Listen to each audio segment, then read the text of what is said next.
The big question is whether an escalation in a military, all-out military conflict between the United States and Iran is becoming inevitable at this point, certainly in the context of the escalation that we saw last night when an Iranian drone, quote, approached aggressively a U.S. aircraft carrier in the Arabian Sea. The United States says it was, quote, able to shoot it down and that no staff or equipment was hurt in the process. This is also coming at a time in which the U.S. is also propping up an increasing its own military presence in the region. This could be interpreted in two ways. It's either a show of force from the U.S. to signal to Iran that they are ready to intervene militarily, or it could actually be the beginning of a military operation against Tehran. This is on the ground, but of course the diplomatic channels continue. There is a dual track at this point. A meeting between U.S. representatives and Tehran is still scheduled, as we understand, to take place later this week in Istanbul. That could actually lead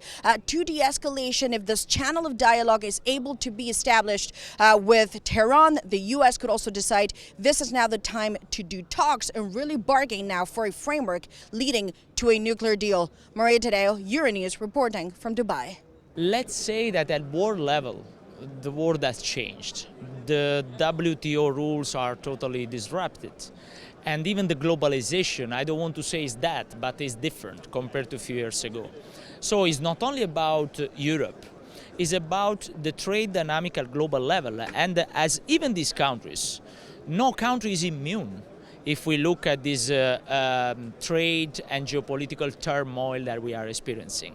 And this is why I think that it's a very good thing that now we are looking more and more as GCC countries and European countries in having more trade, economic and political relations. Because as Europeans, absolutely we don't want to replace our greatest and strongest partner is US in terms of political alliance and trade alliance. This is the highest representation from Europe and European leaders in the history of the World Government Summit. And this reaffirms the importance of Europe as a partner of the UAE, as a partner of this region, and the way forward on building the successful partnerships of the past.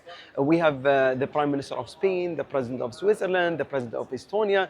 They all have came here to reposition the relationship at the forefront of their priorities with the UAE and with the wider region. The world requires a place where, whether it's adversaries, whether it's different geographies, to at least have dialogue. Even at the height of the Cold War between the USSR and the United States, there was dialogue. And these dialogues happened in places like Switzerland, for example, right? And the UAE prides itself for being that, being a place where the world can convene, a place where the world can come and converse, and a place that is a safe haven for dialogue to push certain agendas forward. We've seen, for example, right now the progress that was done between Russia, the US, and Europe, and Ukraine on the peace talks. And the UAE is a great convener for that. I think if we were able to achieve peace, this is a great success story that came out of the UAE. We've also seen earlier as well the peace between Azerbaijan and Armenia. So all of these things are possible because the UAE does not choose sides. We try to be in the middle. We try to work with everyone. We try to stay true to our focus as a nation,